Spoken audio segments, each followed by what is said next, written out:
Politics of plan development. तो क्या होगा हमारा इंट्रोडक्शन में, इंडिपेंडेंस के टाइम पे जो अपना स्टील का डिमांड है वो इंक्रीज हो गया। क्यों? क्योंकि उड़ीसा के लार्जेस्ट अनटाइप्ड ओर था, उसका सोर्स था, इसलिए वहाँ से बहुत इम्पोर्टेंट एक इन्वेस्टमेंट डेस्टिनेशन बन गया वो।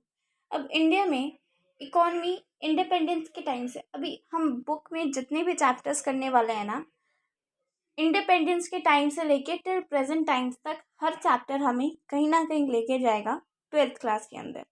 तो इंडियन इकॉनमी बहुत बुरी तरह सफ़र कर रही होगी इंडिपेंडेंस के बाद के टाइम पे, क्योंकि ब्रिटिशर्स ने बहुत ही ख़राब किया इंडिया के साथ। बेचारे रिसोर्सेज एक्सप्लॉइट कर दिए। आप देख सकते हो इंडिगो प्लांटेशन वगैरह करने के लिए इन्होंने प्रेरीज वगैरह डेवलप करनी शुरू कर दी, तो अपना एग्रीकल्चरल लैंड नहीं हुआ। सेकेंडली पार्टीशन हो गया तो आधी से ज़्यादा फर्टाइल लैंड उधर चलेगी। और भाई इंडियन इकोनॉमी की डिपेंडेंसी बहुत एग्रीकल्चर पर थी। इंडस्ट्रीज़ की तो क्या ही ग्रोथ होएगी फिर।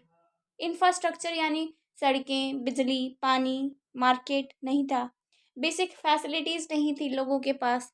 अब पॉलिटिक्स ऑफ प्लान डेवलपमेंट, और अगर आप इस टाइप पर ध्यान दो तो पॉलिटिक्स ऑफ प्लान डेवलपमेंट क्या है। पॉलिटिक्स मतलब लड़ाई झगड़े, कॉन्फ्लिक्ट्स वगैरह, डिसीजन लिया गया पॉलिटिकल लीडर्स ने। प्लान डेवलपमेंट मतलब कंट्री की डेवलपमेंट को हम लोग प्लान करने वाले हैं। कंट्री की डेवलपमेंट को हम लोग प्लान करने वाले हैं। तो अब हम देखेंगे कंट्री की डेवलपमेंट में कैसे इन्होंने प्लान किया। About 5 year plans, planning commission को रिसेंटली इन्होंने रिप्लेस किया है नीति आयोग से। प्लानिंग कमीशन को इन्होंने सेटअप किया था March 15, 1950। और फिर क्या होता है, ये हमने इंट्रोडक्शन पढ़ लिया। अब डेवलप करने के लिए कंट्री को हमारे पास जो थे 2 मॉडल्स थे अवेलेबल। एक था सोशलिस्ट मॉडल और दूसरा कैपिटलिस्ट मॉडल। सोशलिस्ट मॉडल जो था सोवियत यूनियन से आया, सोशलिस्ट सोवियत, ठीक है। यहाँ पर क्या था कि हम लोग बेसिकली सबसे ज़्यादा पुअर पर ध्यान देके, पुअर को फैसिलिटीज़ प्रोवाइड करके, पुअर को ध्यान में रख के हम क्या करें, कंट्री को अपलिफ्ट करें, और जितना हो सके हम पुअर का भला करने की सोचें। और जितना भी हो सोशलिस्ट मॉडल में क्या है, सब कुछ गवर्नमेंट के अंडर हो, इंडस्ट्रीज जितनी भी डेवलप हो गवर्नमेंट कंट्रोल्ड हो, और प्राइवेट सेक्टर एब्सेंस हो, और जितनी भी कंपनीज हो सारी गवर्नमेंट के अंडर ऑपरेट कर रही हूँ। बात समझ में आई। कैपिटलिस्ट मॉडल प्रेवलेंट था यूएस में क्या है, प्राइवेटाइजेशन, कि भाई प्राइवेट और इंडस्ट्रियलाइजेशन होता है तो गवर्नमेंट का रोल नेग्लिजिबल हो जाता है। अब यहाँ पे अमेरिका में था, but there were 2 different views on the issue of development. 2 different views थे। ऑब्वियसली पॉलिटिक्स है तो व्यूज तो मैच करेंगे नहीं कभी भी कुछ लोगों के।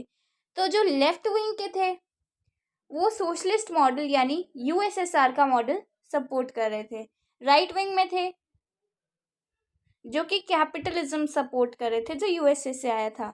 और भाई इन्होंने फ्री मार्केट का उसने किया, और ट्रेड बिजनेस वाले सिंप्लीफाई होने चाहिए।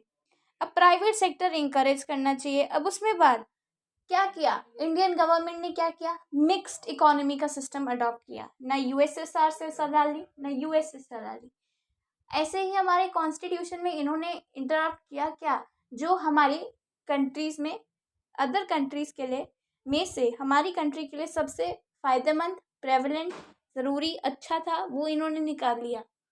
तो अब इस ऑप्शन में से इन्होंने दोनों मिक्स्ड इकोनॉमी, दोनों तरफ थे, क्या हुआ, मिक्स्ड इकोनॉमी ली। मिक्स्ड इकोनॉमी क्या है कि छोटी जो डेवलपमेंट्स होंगी, जैसे सड़कें बनाना, पुअर का ध्यान रखना, या ये भी, तो अब क्या होगा, ये प्राइवेट इंडस्ट्रीज कर लेंगी छोटी मोटी चीज़ें। अब क्या होगा, गवर्नमेंट क्या करे, गवर्नमेंट करे कि इंडस्ट्रीज की डेवलपमेंट। गवर्नमेंट को बोला कि आप लोग इंडस्ट्रीज डेवलप करो, ये छोटे मोटे काम हम देख लेंगे। तो ऐसा हुआ। प्लानिंग जो है, कांग्रेस सिस्टम थे ना उस टाइम पे, ये सोवियत सिस्टम से इम्प्रेस हुई थी, यूएसएसआर वाले मॉडल से इम्प्रेस हुई थी, लेकिन लिया नहीं गया था। इम्प्रेस सोशलिस्ट मॉडल से थी। तो कुछ चीज़ें हमने बताया अडॉप्ट कर ली थी। अब इन्होंने अडॉप्ट किया प्लानिंग। प्लानिंग क्या है? आज के रिसोर्सेज को ध्यान में रखते हुए फ्यूचर में कुछ गोल्स सेटअप करना और उन गोल्स पर काम करना प्लानिंग कहलाता है। ठीक है, अब यहाँ पे keeping in view mind resources of the present, setting some goals for the future and planning to achieve them is known as planning. अब इसके लिए इन्होंने प्लानिंग कमीशन बिठाया। प्लानिंग कमीशन का मतलब कमेटी। अब यहाँ पे प्लानिंग में 5 ईयर प्लान्स वर प्रिपेयर्ड। तो यहाँ पे बेसिकली 2 5 ईयर प्लान थे। फर्स्ट 5 ईयर प्लान 1951 से लेके 1956 तक और सेकेंड 5 ईयर प्लान 1956 से लेके 1951 तक। अब बात आती है कि आप इन्हें याद कैसे रखोगे। देखो 1950 में प्लानिंग कमीशन सेटअप किया गया। 1950 में जब सेटअप किया गया तो 1951 में अडॉप्ट किया, 5 साल काउंट कर लो, फिर उसके बाद दोबारा 5 साल काउंट कर लो, 5 ईयर प्लान हो गया। तो भाई development plan in the country, भाई तुम्हारा टेस्ट होता है, तुम प्लान करते हो, उस प्लान के अकॉर्डिंग तुम एक टाइम पीरियड तक चलते हो जब तक तुम्हारा टेस्ट नहीं हो जाता। इसी तरह से प्लानिंग कमीशन ने क्या किया भाई, एक गोल सेट किया कि हाँ मुझे फर्स्ट 5 ईयर प्लान में ना एग्रीकल्चर को डेवलप करना है। तो मेरा गोल यही रहेगा कि मैं इरिगेशन फैसिलिटीज़ डेवलप करूँ, मैं लैंड लॉर्ड सिस्टम अबॉलिश करूँ, मैं एक्सेट्रा करूँ, मैं कैसे सीड्स में इम्प्रूवमेंट लाऊं, क्या करूं, ये चीज़ें प्लानिंग में आती हैं। तो ये फर्स्ट 5 ईयर प्लान में था। और सेकेंड 5 ईयर प्लान में इंडस्ट्रीज थी। इंडस्ट्रीज को कैसे डेवलप करूं, इंफ्रास्ट्रक्चर कैसे डेवलप करूं।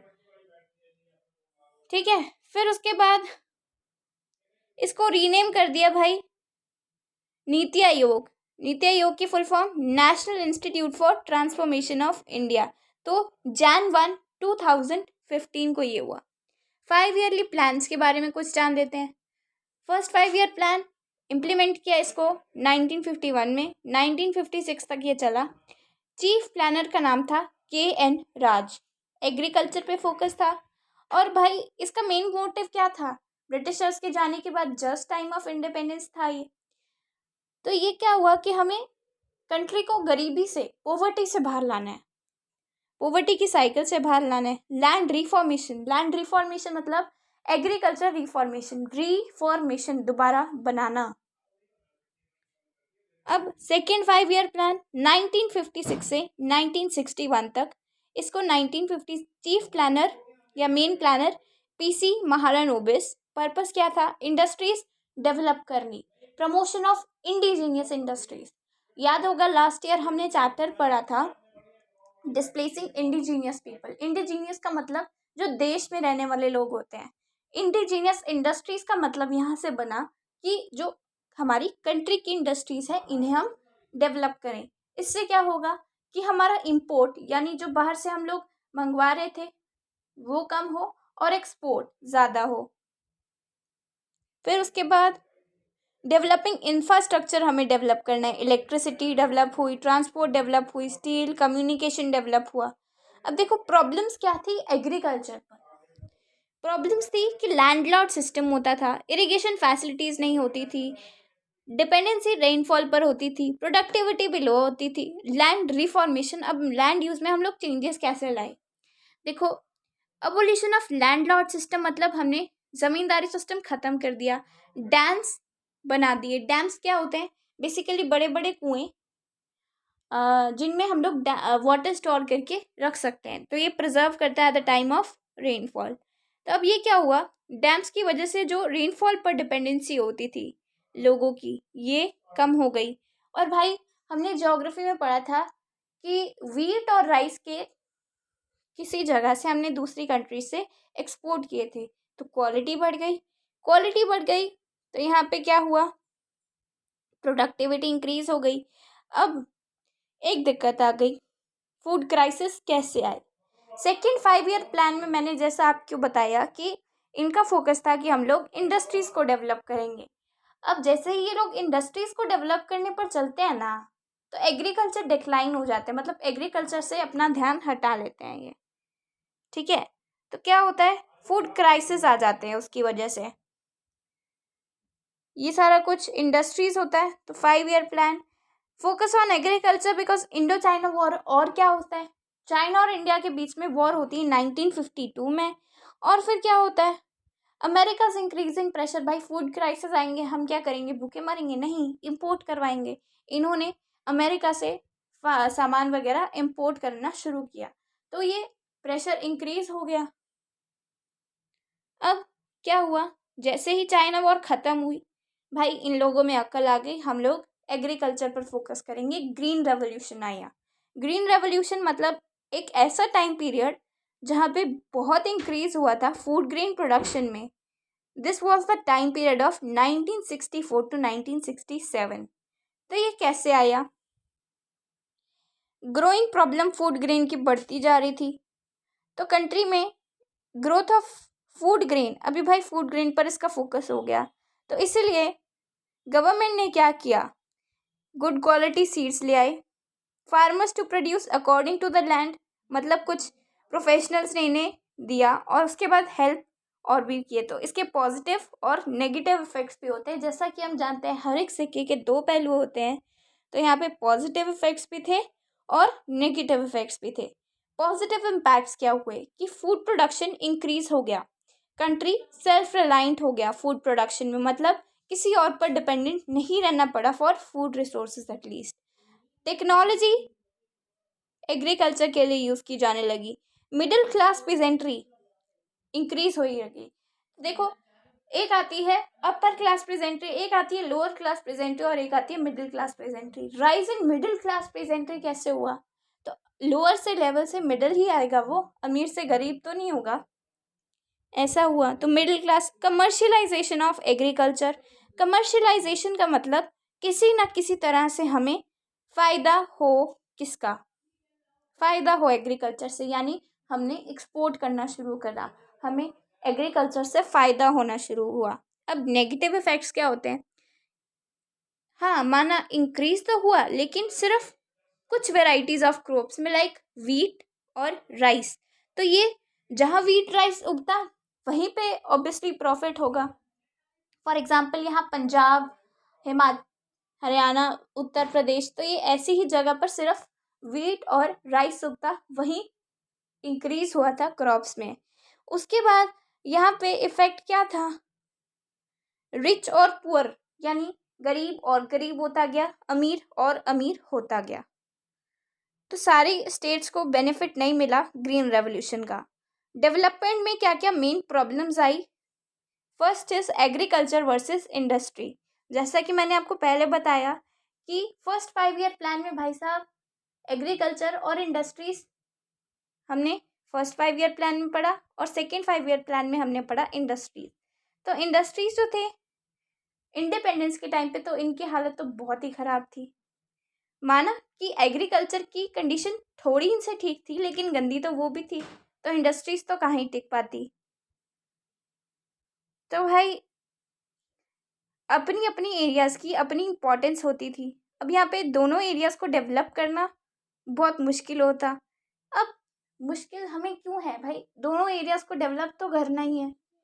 तो सवाल ये कि हम लोग दोनों में से ज़्यादा इम्पोर्टेंस दें किसको, एग्रीकल्चर को दें तो इंडस्ट्रीज़ पीछे छूटती है, इंडस्ट्रीज़ को दें तो एग्रीकल्चर पीछे छूटता है।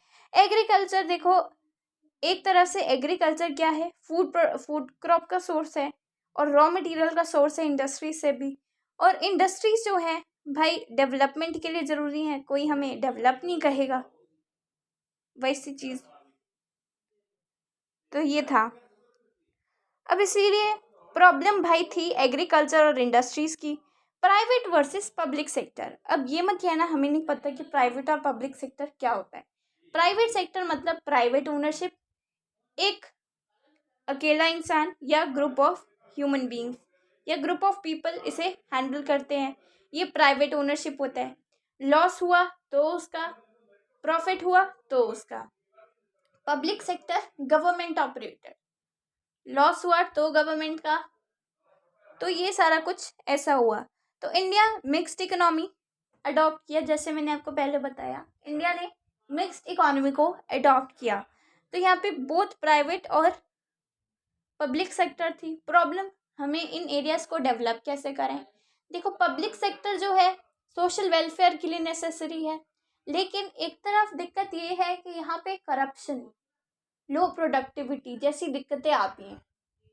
ठीक है, और फिर प्राइवेट सेक्टर के अंदर लो प्रोडक्टिविटी या फिर करप्शन जैसी दिक्कतें तो नहीं आती, लेकिन सोशल वेलफेयर क्यों सोचेगा कोई, अपना फायदा ही सोचता है भाई प्राइवेटाइजेशन में तो हमेशा कोई।